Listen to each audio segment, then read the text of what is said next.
함께 하나님의 말씀 마태복음입니다. 신약성경 마태복음 16장 24절 한 절의 말씀을 두 번 반복하여 함께 읽도록 하겠습니다. 신약성경 마태복음 16장 24절의 말씀입니다. 제가 가지고 있는 성경책 28쪽쯤에 있습니다.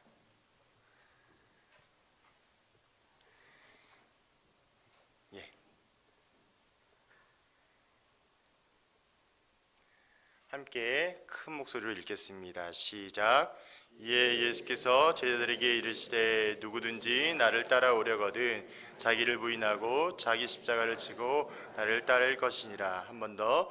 이에 예수께서 제자들에게 이르시되 누구든지 나를 따라오려거든 자기를 부인하고 자기 십자가를 지고 나를 따라올 것이니라. 아멘. 할렐루야. 아멘. 제가 8월 달에 여기에 좀 섰던 것 같고요. 한 4개월 만에 서게 되었던 것 같은데요. 이 금요기도회는 저희가 부교육자들이 그 정한 때에 순서대로 이렇게 또 맡으면서 서게 됩니다. 제가 서고 싶다고 또 설 수 있는 것도 아니고 또 그런 이제 부분들이 있는데 이 한 주간의 말씀을 또 묵상하면서 준비하면서 또 지난주에 갈라디아서 말씀 기억하시는지요? 갈라디아서 6장에 있는 말씀을 통하여서 서로의 짐을 나누고 그리스도의 복을 온전히 성취하라는 말씀을 우리가 함께 묵상하며 나누었는데요. 그 말씀을 일주일 동안 삶에 이렇게 놓고 살아가다가 주님, 제 어떠한 말씀으로 또 우리 귀한 성도님들을 섬기면 좋겠습니까? 라는 그 물음 앞에 주셨던 말씀이 오늘 이 마태복음의 16장에 해당되는 말씀입니다. 그래서 이 말씀을 살펴보면서 한 구절이지만 사실 이 한 구절 안에는 큰 비밀함이 있음을 다시 한번 기억하는 시간이 되셨으면 좋겠습니다. 간혹 좀 떨리는데요. 실수하더라도 은혜롭게 또 봐주시면 너무나 감사합니다. 시작해 보겠습니다. 이 영화를 혹시 아시는지 모르겠어요. 2013년도에 개봉했던 영화인데요. 파바로티라는 내용입니다. 소재는 이제 노래 성악에 대한 내용들을 담고 있는데요. 그 유명한 대사가 한 구절이 있습니다. 어떤 대사가 있냐면 똥인지 된장인지 꼭 먹어봐야 아냐, 이러한 대사가 있습니다. 한석규, 이재훈 주연의 이 영화 파바로티는 한때 잘 나가던 성악가가 지금은 시골 예술고등학교 음악선생으로 재직하게 되면서 당했던 실제적인 내용들을 가지고 있는 내용입니다. 그래서 이 제자를 만나서 이 제자를 통하여서 당시 실기대에서 입상하게 하라는 그런 미션을 담게 되는데요.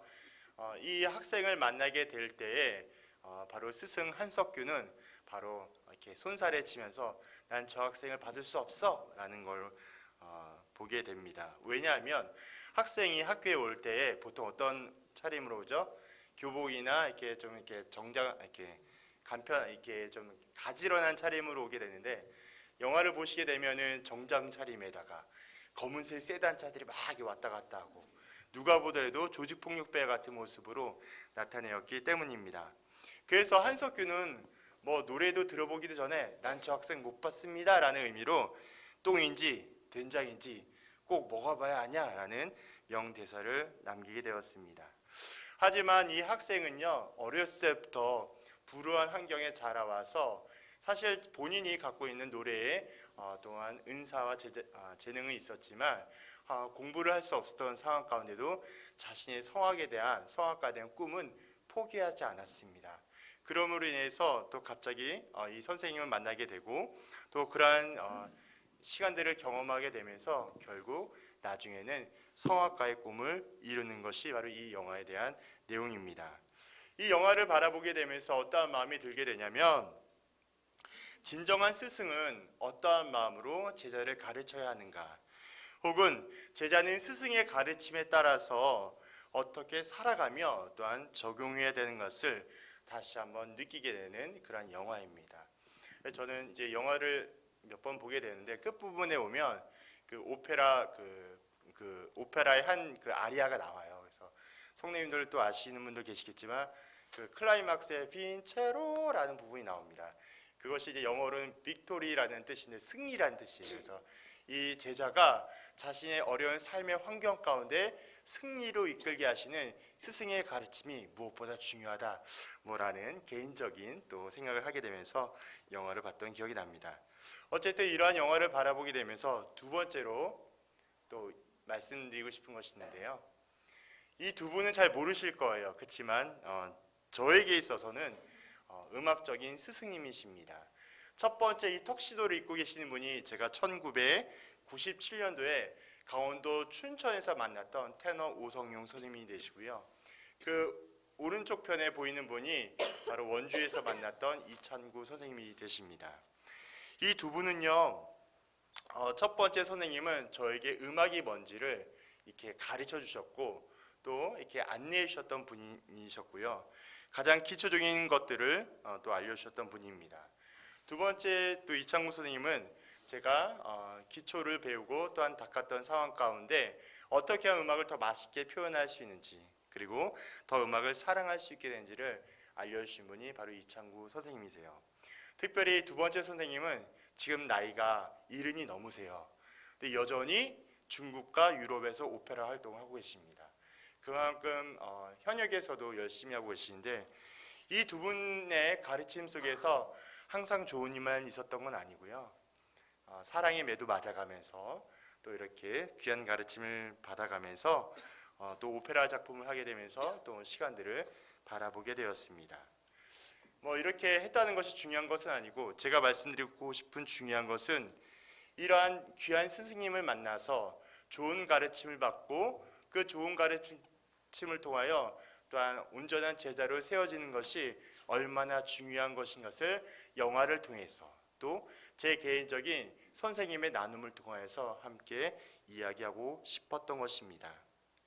그렇습니다. 오늘 제가 성도님들과 나누고 싶은 키워드는 바로 제자입니다. 제자는 스승의 가르침을 가장 정확하게 이해하며 그 모든 가르침에 따라 하는 것이 바로 제자인 것이죠. 만약에 스승의 가르침을 정확하게 이해하지 못하거나 잘못 적용하게 된다면 그 스승의 제자가 될 수가 없습니다. 또 이제까지 경험하고 훈련하고 노력했던 모든 내용들이 바로 헛된 수고와 노력이 되기 때문입니다. 그렇기 때문에 그 스승의 가르침을 가장 정확하게 이해하고 또한 배운 내용들을 잘 적용하는 것이 제자로서 얼마나 중요한 것인가를 깨닫게 되는 것이죠. 그래서 오늘 말씀은 이 제자에 대한 이야기를 하고 있는 것입니다. 그래서 오늘 저는 성도님들께 제자의 삶이라는 제목으로 하나님의 은혜를 나누고 싶습니다. 본문을 이제 이해하면서 나누고 싶은데요. 오늘 본문 24절을 바라보게 될 때에 16절부터 좀 보며 나누었으면 좋겠습니다. 성경책 좀 옆에 같이 보세요. 본문에는 대표적으로 두 인물이 나타나게 됩니다. 첫 번째가 스승 대신 예수 그리스도가 나타나고요. 두 번째는 바로 그의 수제자인 베드로가 등장합니다. 특별히 베드로의 신앙 고백이었던 마태복음 16장 16절은 이러한 내용이 있죠. 어떤 내용이냐면 주는 그리스도시요 살아계신 하나님의 아들이십니다라는 신앙 고백이 있습니다. 이 신앙 고백 안에는 두 가지의 의미를 담고 있는데요. 첫 번째는 베드로의 자기 부인하지 않는 바로 그러한 순수하지 못한 신앙 고백을 알 수 있습니다. 어떤 부분에서 알 수 있게 되면 22절에 이런 내용이 있습니다. 제가 읽어드리겠습니다. 베드로가 예수를 붙들고 항변하여 이르되 주여 그리 마옵소서 이 일이 결코 주께 미치지 아니하리이다 라고 이야기하고 있습니다.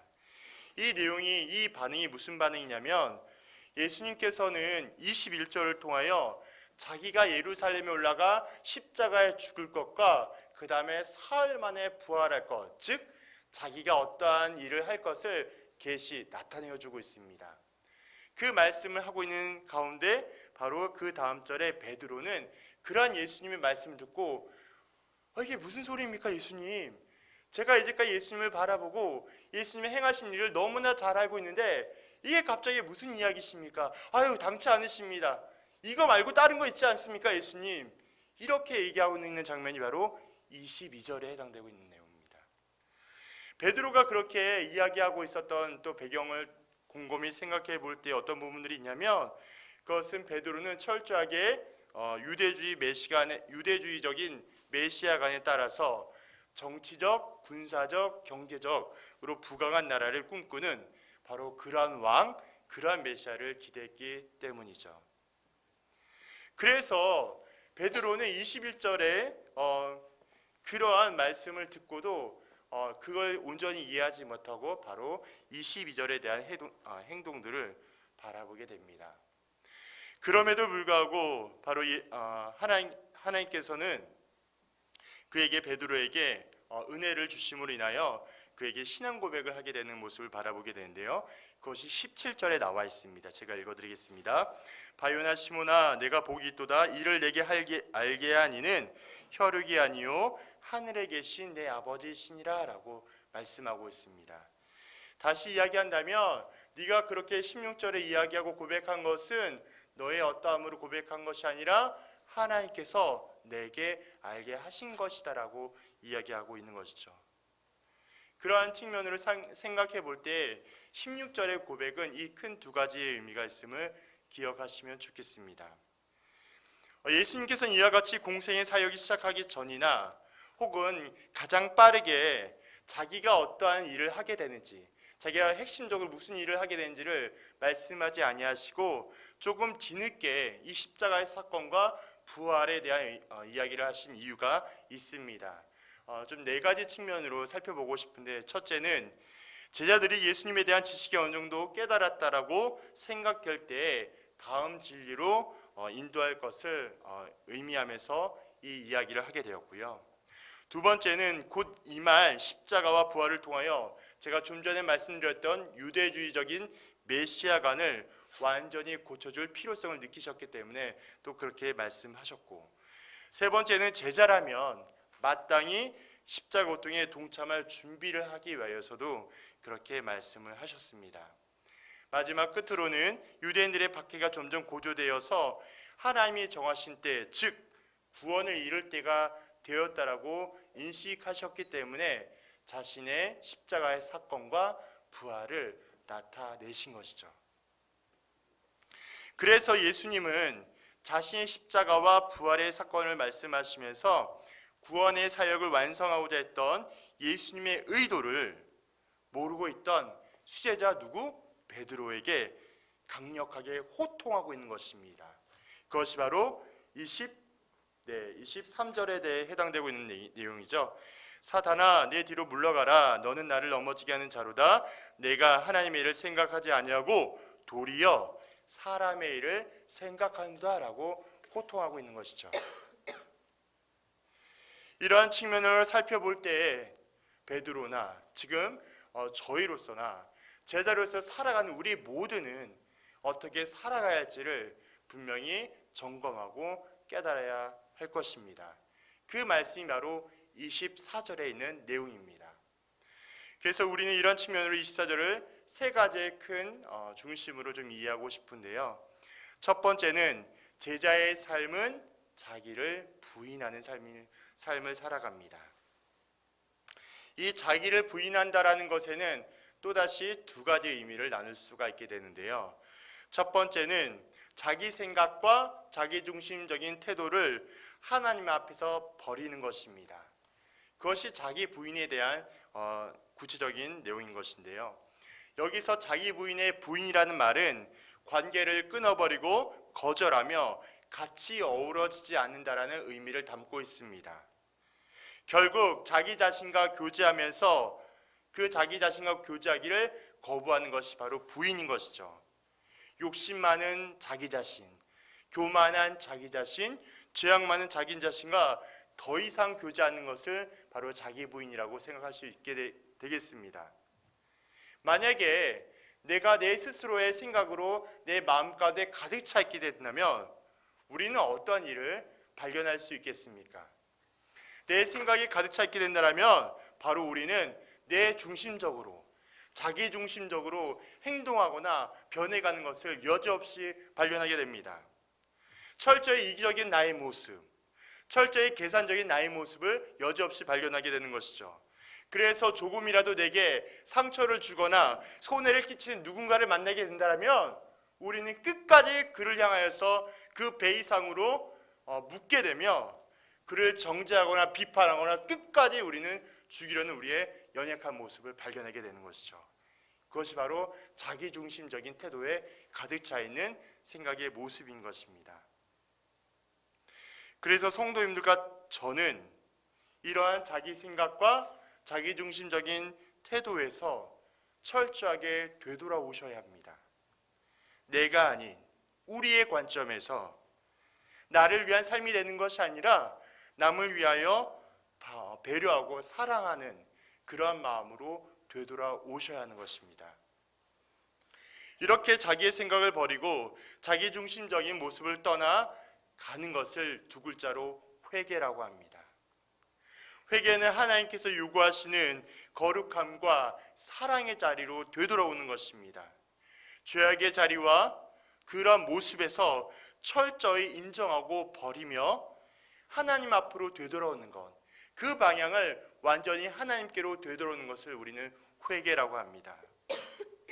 그래서 하나님을 진실로 사랑하고 깨닫는 사람이라면 하나님의 그 사랑에 힘입어서 남을 향한 정죄와 비판을 끊어버리게 하고 남을 향한 사랑과 기다림과 품어줌으로 하나님의 사랑을 온전히 실천하는 것입니다.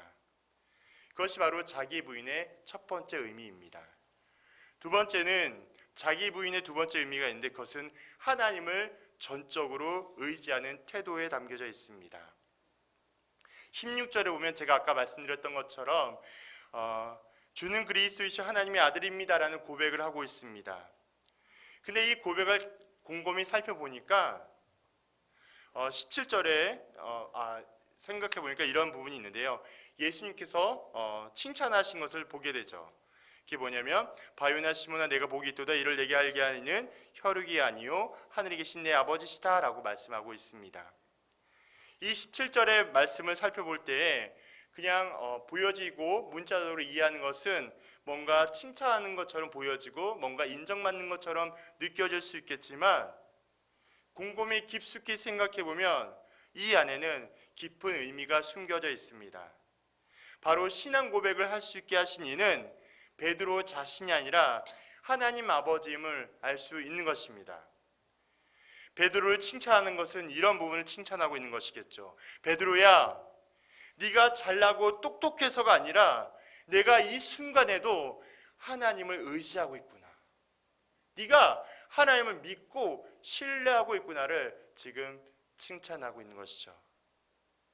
바로 이러한 모습, 하나님을 의지하고 하나님께 향하는 모습을 아마 예수님께서는 베드로를 통하여 이야기하고 있는 것입니다. 예수님께서는 수제자 베드로에게 한 가지 칭찬함과 한 가지 책망을 이야기한 것은 한 가지 뿌리 안에서 바라보시면 더 좋겠습니다. 칭찬받는 것은 예수님을 의지하는 모습에서 칭찬을 받는 것이고요. 제가 방금 이야기 드렸던 것처럼 만약에 또 한 가지 책망받는 것은 예수님을 의지하지 못하는 내 생각과 욕심에서 책망받는 것이라고 할 수 있겠습니다. 그러므로 예수님은 베드로에게 칭찬과 책망을 같은 뿌리 안에서 하고 있음을 나타내고 있는 것이죠. 이와 같이 우리의 신앙생활은 복잡한 것이 아닙니다. 내가 하나님 앞에 거룩하며 온전히 세워져 있는가 아닌가는 바로 어려운 것이 아닙니다.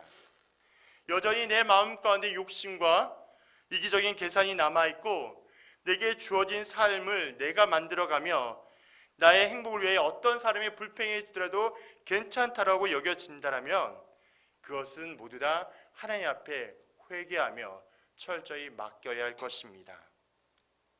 참고로 목사, 장로, 권사, 집사 이런 직분 자체가 우리의 신앙과 믿음을 자동적으로 만들어주지 않습니다. 오히려 신앙생활을 하면 할수록 인정받고 싶어하고 주목받고 싶어하고 누군가 내 공로와 수고를 알아주지 않는다면 서운하게 여기는 것이 바로 저와 우리 모두의 모습이기 때문이죠. 그래서 우리는 철저하게 자기 자신을 부인하며 거부하며 피나는 의지와 노력을 해서라도 평생토록 자기와의 싸움을 하셔야 합니다. 그렇게 거룩함을 위하여 달려나갈 때 반드시 필요한 것이 하나님께 전적으로 맡기며 의지하는 것입니다. 내가 내 스스로 할 수 없음을, 내 연약함과 내 교만함과 내 자만함을 내 스스로 할 수 없음을 인정하며 하나님께 나와 나의 문제와 나의 허물을 완전히 깨끗하게 해주실 것을 기도함으로 노력하며 또한 요구하시는 거룩의 자리까지 나아가시는 것이 너무나 중요한 것이죠. 그래서 우리는 이러한 부분을 통해서 자기 부인에 대한 의미를 기억하면 좋겠습니다. 두 번째는요, 제자의 삶은 자기 십자가를 지는 것입니다. 네, 자기 십자가를 진다는 말은 신약 성경에 총 5번 정도 등장하게 되는데요.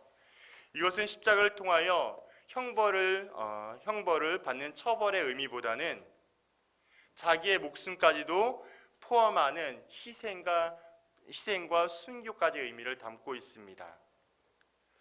조금 더 깊이 고민해 보게 된다면 내 모든 삶의 만족과 기쁨을 포기하고 오직 하나님의 영광을 위하여 살아가는 삶, 헌신과 결단의 삶이라고도 볼 수 있습니다. 특별히 로마의 십자가 처형을 바라보게 되면 예수는 그 십자가를 직접 지고 바로 형틀에 죽기까지 그 자리까지 직접 메고 올라가는 것을 발견하게 됩니다. 그것이 마태복음 27장 32절에 나와 있는데요. 제가 읽어드리겠습니다. 나가다가 시몬이란 구레네 사람을 만나매 그에게 예수의 십자가를 억지로 지어가게 하였더라. 이러한 모습을 바라보게 되면서 십자가의 형틀에 죽고 그 가는 과정들이 바로 얼마나 힘들고 어려운 과정임을 우리는 알 수 있게 되는 것이죠.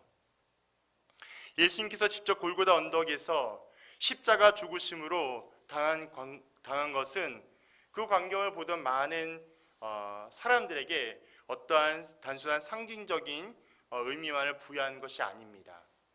그 모습을 통하여 어떠한 말씀하시고자 하는 것들은 거룩한 제자로서 결단하는 것이며 선택하신 인류를 향하여 자신의 구원 사역을 온전히 이루어내신 것이 바로 십자가의 사역과 그 광경과 의미가 되는 것이죠.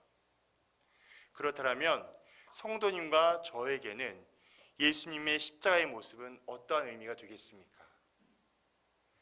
저와 성도님들이 지금 메고 있는 그 십자가의 의미는 어떠한 의미가 되겠습니까? 좀처럼 해결받지 못한 나의 오랜 기도 제목의 내용이 우리 성도님들의 십자가가 되고 있습니까? 아니면 교회 공동체 안에 섬기며 봉사하는 자리에서 나의 만족과 기쁨과 유익을 위한 모습이 지금 메고 있는 나의 십자가가 되고 있습니까?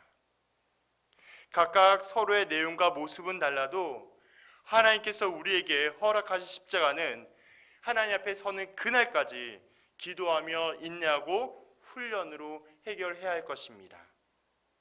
그렇게 우리가 조금씩 하나님 앞에 경건한 훈련과 또한 경건한 노력을 행할 때에 우리는 하나님의 능력과 은혜를 경험할 수 있게 되는 것이죠. 제가 예전에도 한번 나눈 기억이 있는데요. 인천으로 이사 오는 과정 속에서 원치 않은 큰 아픔을 경험했던 것이 있습니다. 그것이 바로 전세보증금 반환 소송이었습니다. 수원에서 은혜롭게 사역을 잘 마치고 하나님의 은혜와 인도함 가운데 인천에 또 사역을 결정하게 되었고, 또 이 수원에 살던 집을 정리하면서 오는 그 과정 속에 원치 않는 그 집주인분 간의 갈등이 생겨났습니다. 제가 그 집주인분에게 여러 차례 미리 말씀을 드렸어요. 저희가 이만저만해서 곧 나갈 예정이니까 저희가 계약했던 전세보증금을 준비해 주십시오. 그렇게 말씀을 드렸음에도 불구하고 집주인분은 온갖 부동산 법률을 다 모아서 저희가 살고 있는 집에 꼬투리를 잡고 잘못된 점을 잡으려고 혈안이 되어 있었습니다. 또 더 문제였던 건 그 중개인 부동산에서도 그 집주인분과 한패가 되어서 저희를 더 곤란하게 하는 일들을 경험하게 되었죠. 그러면서 그러한 상황을 겪게 되면서 저희는 저희 나름대로의 어떠한 해결책을 찾고자 주변 지인 변호사님과 또한 여러 가지 법률구조공단, 법무사들을 통해서 법률적인 또 대응을 하게 되었습니다. 이러한 여러 가지 절차를 끝냄과 동시에 나중에 확인해 보니까 저희에게 재정적으로 왔던 손해가 거의 1,000만 원에 가까이 육박하는 그러한 재정적인 손해를 보게 되었죠. 저희 가정에게 온 손해는 그뿐만이 아니었습니다. 당시에 지찬이가 태어난 지 얼마 안 됐던 상황이었었거든요. 아이가 태어난 지 얼마 안 됐는데 가장 예민한 시기에 저희는 그 모든 일들을 함께 감내해야 했었고요. 지 역시도 얼마 나이가 되지 않았었기 때문에 엄마 아빠의 언성이 높아지는 목소리와 분위기가 좋지 않는 모습을 바라보게 되면서 아이는 자연스럽게 눈치를 보게 되었습니다.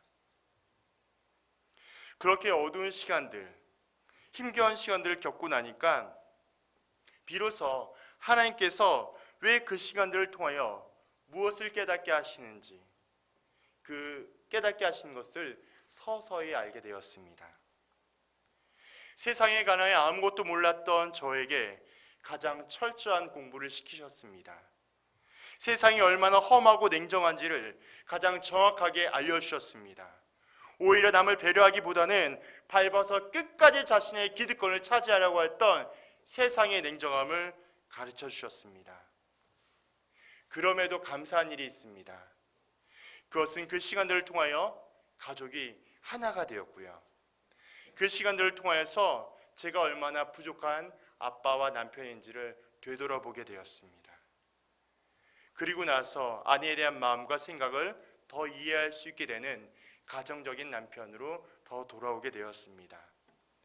또한 우리 교회 성도님들의 도고기도의 능력도 경험하게 되었습니다. 매 순간마다 연약하고 부족한 우리 가정을 위하여 기도하시는 성도님들과 또한 동역자들이 있음을 알게 하시고 어려움을 직면할 때마다 포기하지 않고 끝까지 담대하게 버티며 이겨낼 수 있었습니다. 그것을 깨닫게 하셨죠. 결국 자기 십자가를 진다라는 것은 내가 생각할 수 있는 모든 계산과 상황을 철저하게 포기하게 만드시고 하나님의 영광을 위하여 수고와 손해가 올지라도 기쁨과 감사함으로 견디는 것을 전세금, 보증금, 반환 소송을 통하여 깨닫게 하셨습니다. 우리 성도님들에게도 말 못할 고민과 어려움과 문제들을 만나게 될 것입니다. 또 어떤 결정을 해야 좋은 결정이 되는지, 또 어떻게 해야 하나님께서 가장 기뻐하시는 결정을 하게 되는지 많은 고민들을 하게 될 것입니다. 하지만 그러한 상황 가운데도 내 유익과 만족 혹은 내 지혜와 지식 경험으로 그 어려움들을 결정하거나 선택하게 된다면 나의 생각과 계산으로 인하여서 하나님과의 은혜는 점점 더 멀어지게 될 것입니다. 우리가 그러한 은혜를, 그러한 또한 사랑을 더욱더 기억하고 간직하려면 끊임없이 또 우리가 이러한 훈련들을 또 기억하면 좋겠습니다. 그래서 저와 성도님들은 주중의 삶이 오직 하나님의 영광을 위하여 살아가는 삶이 되셔야 합니다. 그것이 각자가 메고 있는 십자가를 지고 감사하게 여기며 살아가는 삶이 되기 때문입니다.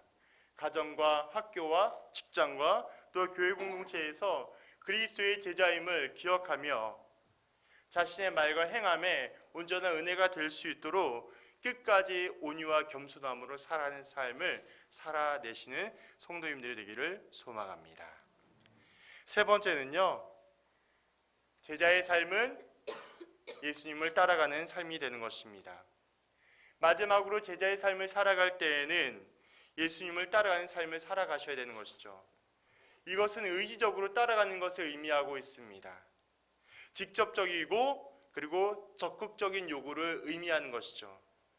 바로 제자는 예수님의 가르침과 그 명령을 따라서 적극적인 삶으로 살아내시는 것입니다. 끊임없이 전심전력을 다하여서 예수님을 따라가는 것이죠. 예수님의 말씀을 듣고도 믿음의 변화까지 주어졌다면 거기서 멈추는 것이 아닙니다. 그 다음이 있습니다.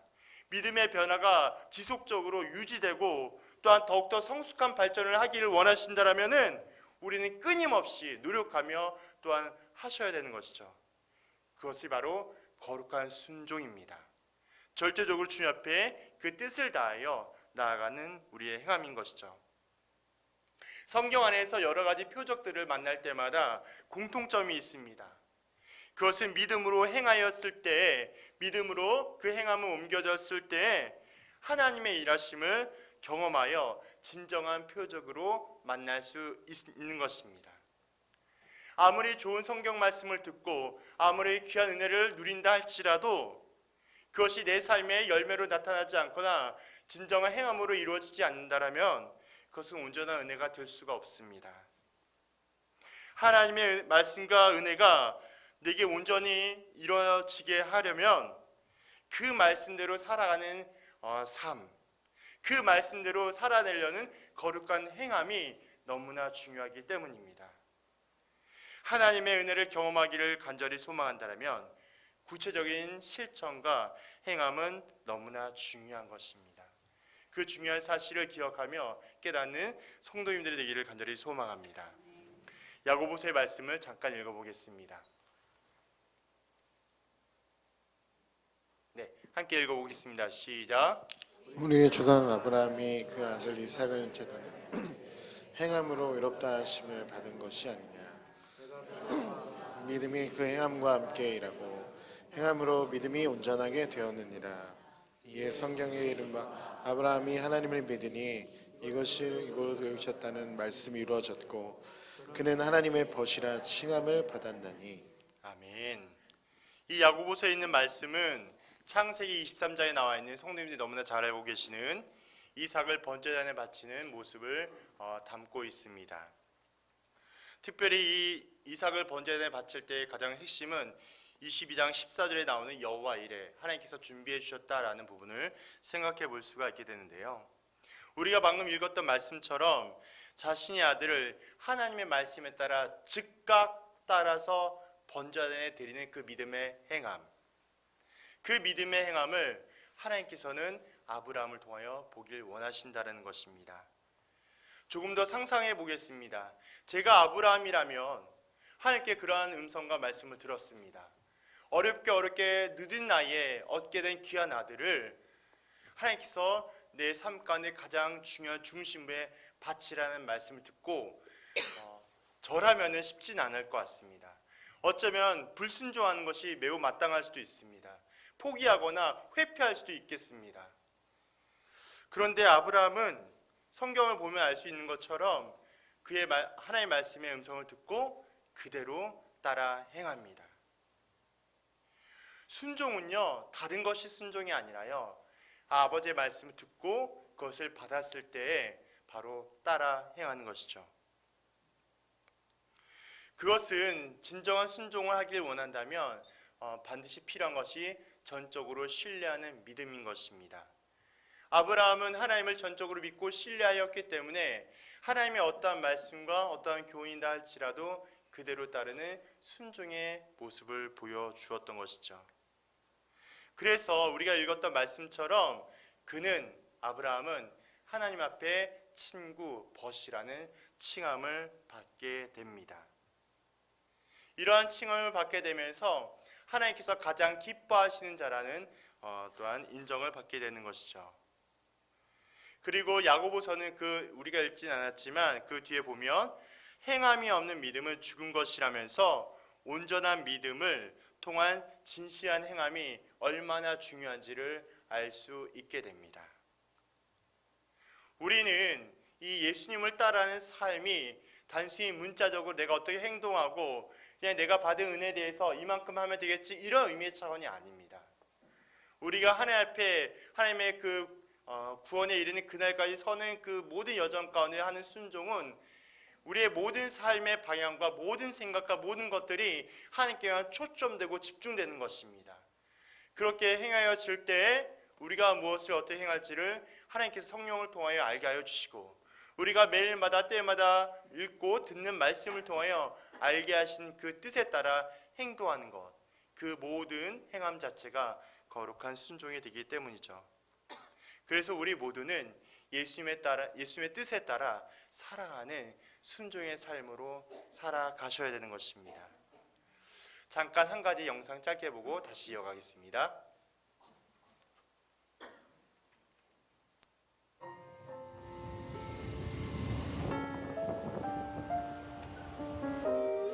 오케이.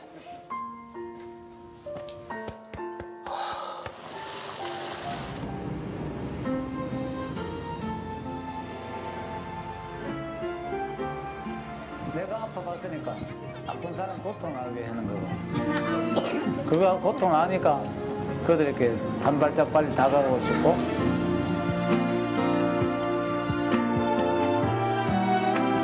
그래서 저는 내가 아픈 만큼 남을 더 사랑하겠다, 그런 마음으로 살고 있어요. Sinadala po dito ni God para tulungan po kami. Tulungan niya po kami sa Nga ikaw, mabait ka dito sa amin. masakit din po kasi naging pangalawang father po siya sa akin. 내가 계속 이렇게 오래오래 할 수는 없잖아요. 이렇게 서서히 정리를 해야 될 단계도 아니라 그런 게 나름대로 심각하고 즐겁게 지금까지 지내왔고 행복한 시간이었고 참 좋았어요.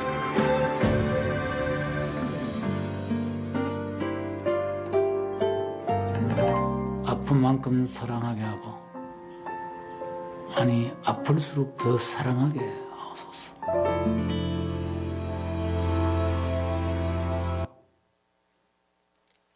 예, 우리가 지금 방금 영상은요. 네. 필리핀에서 사역하셨던 고 박누가 선교사님에 대한 이야기입니다. 이 박누가 선교사님은 한국인의 슈바이처라는 애칭을 갖게 되면서 최근에 가장 큰 이슈가 되었던 분인데요. 그는 의대생 시절에 동남아 오지를 다니면서 의료봉사를 하기 시작하였습니다. 그것이 1989년도 때부터인데요. 그렇게 필리핀 의료 선교에 참여하게 되면서 박누가 선교사님은 그 필리핀을 시작으로 인도네시아, 말레이시아, 네팔, 카자흐스탄, 중국 여러 나라 지역을 돌아다니며 질병으로 고통받고 있는 현지인들을 굶주리고 헐벗고 아픈 이들을 치료하며 복음을 전파하는 사역을 감당하셨습니다. 무엇보다도 박누가 선교사님은 메디컬 버스를 개조하여서 온 오지 마을을 다니며 가는 곳마다 자신의 것을 모두 다 내어주고도 아낌없이 치료하며 복음 전파하는 일에 온 힘을 다하였습니다. 특별히 박누가 선교사님의 사역이 더욱 빛났던 것은 1992년 췌장암 초기에 단계 수술을 하게 되셨고, 2004년에는 위암 말기로 또한 아픔을 겪으셨고, 2009년에는 간경화와 당뇨로 힘든 시간들을 보내게 되었으며, 2016년엔 위암이 재발하면서 누구보다 질병으로 가장 아픔을 겪으셔야만 했습니다. 자신이 죽을 것만큼 아픈 상황 가운데도 내가 아프니까 남을 향한 치료의 열정과 사랑이 컸던 것이죠. 세상적으로 바라보게 된다면 부와 명예를 얻을 수 있는 외과 의사 자리를 기꺼이 내려놓고 성령께서 감동케 하여 주셔서 그 은혜대로 순종함으로 그의 사역과 발걸음에는 감동과 기쁨이 가득 찼습니다. 어느 누가 그렇게 할 수 있겠습니까? 보장되어 있는 안정적인 수익과 명예가 있음에도 알고도 하나님께서 주신 은혜 그대로를 믿고 의지하며 순종하는 그의 발걸음과 사역들을 보면서 어느 누가 그렇게 쉽게 행동할 수 있겠습니까? 그리고 그의 모습은 진정한 예수 그리스도의 제자가 어떠한 삶인지를 보여주고 있으며 복음을 삶으로 살아야 되는 것이 가장 어떠한 삶인지를 명확하게 보여주셨습니다. 그래서 그가 했던 가장 유명한 말 중에 하나가 저기 쓰여있는 말처럼 내가 아파봤으니까 그만큼 남들을 사랑해야겠다입니다. 이 박누가 선교사님은 작년 2018년에 8월 26일 하나님의 부르심에 따라 바로 하나님 곁으로 가셨습니다. 사랑하는 성도님들, 저와 성도님들은 오직 한 가지 방법으로 거절할 수 없는 엄청난 은혜와 사랑을 받았습니다. 이 땅을 만들기 전부터 우리를 구원하기로 계획하신 하나님의 크신 은혜와 사랑 가운데 그 은혜를 입은 자들입니다.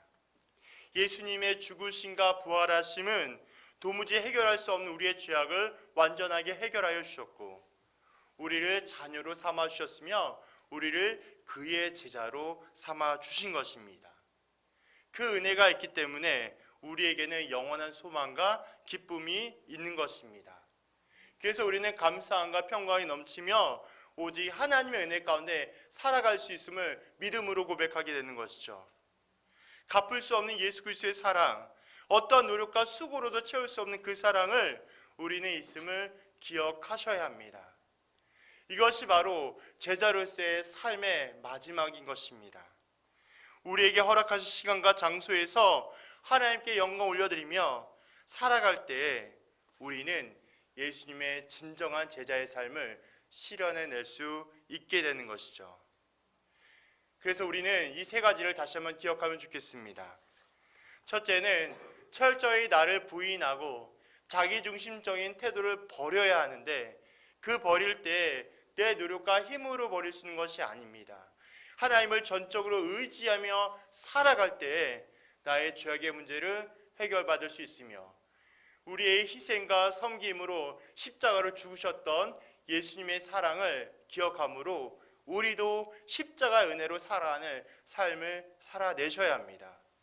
그것이 우리의 교회의 봉사와 섬김이 됐든, 우리의 자리에서 학교와 직장과 가정에서의 거룩한 모습이 됐든, 우리는 선한 영향력과 본이 되셔야 되는 것이죠.